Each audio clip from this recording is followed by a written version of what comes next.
What's up, everybody? We're going to be taking a look at the Inovelli dimmer smart switch.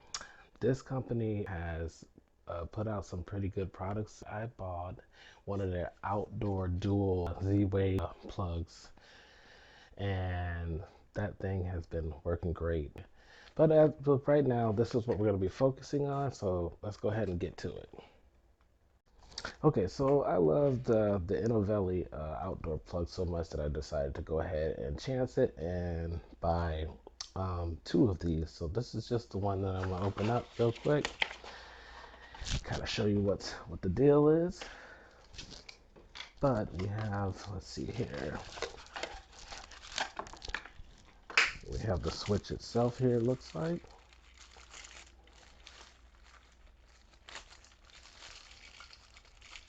If I can get it out. Ooh, let's see here. Alrighty, so there it is. You can see that there. It's pretty sharp.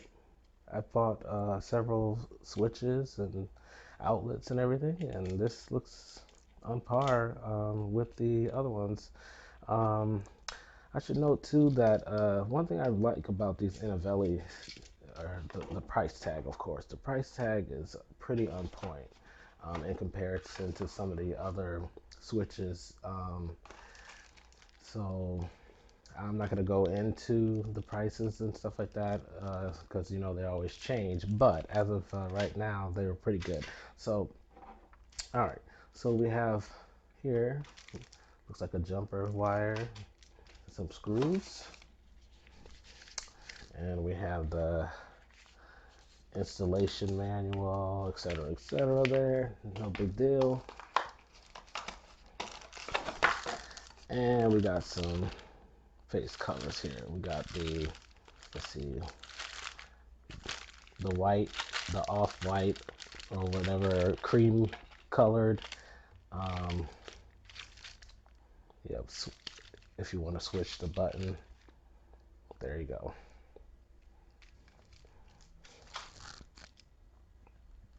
Okay, this is the location that I'm going to install both switches. It's going to be the outer switches. One of them is like the one on the far left. Furthest from the hue switch is the dining room, as you can probably tell by the table and chair over there. And the other switch closest to the hue switch is the kitchen. So I'm gonna go and cut the breaker to make sure the power is turned off.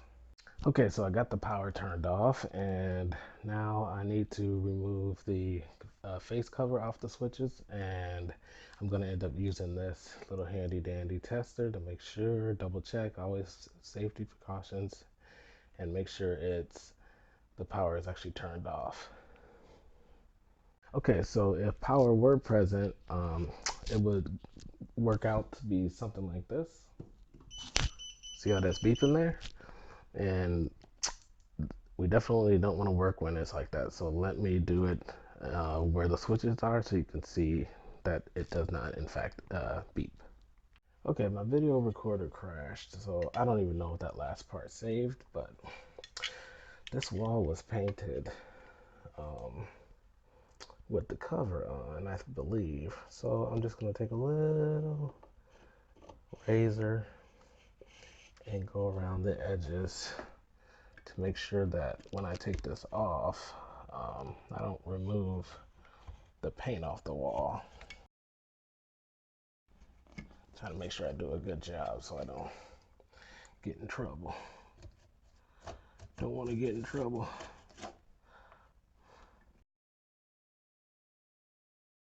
And at the moment, that is what it looks like. So let's get this tester out to ensure that there's no power right now, just as an extra precaution. And then I'll probably do it again once I remove the switches.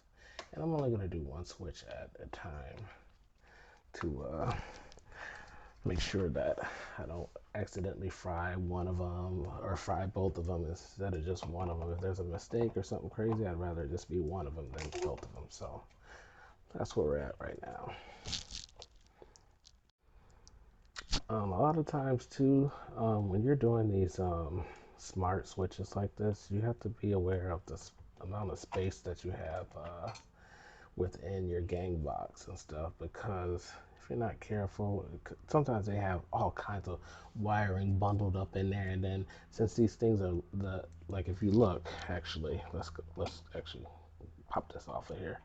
If you look at the amount of space on there, it's not much. You know what I mean? It's a smaller switch. So check the size comparison. Look at this. If I can get that on camera. Look at that size comparison. See what I'm talking about? So you got to be really careful when it comes to the amount of space that you're working with. Don't get too sloppy. Keep your wiring as organized as possible. Test her out again, and I'm gonna check and make sure that there's no power. Once again, trying to be as safe as possible. The idea of getting electrocuted is just not appealing to me. Okay, so we're good. Power is all. So one thing you have to remember too is that you're gonna have to have a neutral wire for the new switch. Notice that there is no neutral wire at the moment for the current switch. There are neutral wires back there, but I'm gonna have to find out which one's which, and multiple with multiple white colored switches, wiring, um, it can be kind of a nuisance, but we're gonna get this figured out though. So alrighty, 1 second. Alrighty, so the switches are in there, and you have to excuse the screw that is not in there because I forgot to put it in. I just realized it, but I will go grab that one and do it a little later. I want to point out that before you turn your power back on at the breaker, you need to begin the pairing process for your hub, as seen in the video right now through SmartThings hub. The pairing is started, and I would then turn the power back on at the breaker. At this point, I've already added the switches, and you can see the options in your hub to turn it on, dim it, turn it off, etc., etc.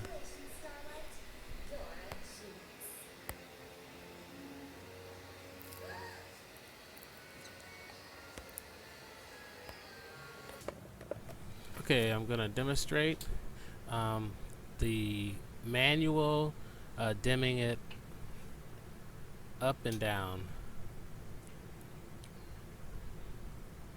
And as you can see, it works just fine. And these bulbs are the Philips bulbs that you could get at Home Depot. They're LEDs. You got to be careful with some of your LEDs because some of them, if you go too low on a dim, it will cause them to start flickering. I had that happen with some bulbs. What were they called? They were the Cree. I had a version of the Cree bulbs. No, I'm lying. I had a version of the EcoSmart bulbs that you get from Home Depot, and they would flicker at about 5%. And I ended up having to set a rule to prevent them from flickering. Also, I've heard in like different reviews and stuff like on Amazon that these dimmer switches don't work with the GE Link smart bulbs, and this is a demonstration of it actually working with the GE Link smart bulbs. I had these bulbs before I got the switch, and the problem was they would get disconnected a lot from my kids and stuff hitting the normal light switch paddles all the time. So I ended up having to switch to these dimmer switches, and just use those smart bulbs, the GE links, as just regular LED bulbs, so I didn't have to worry about them getting disconnected from the hub.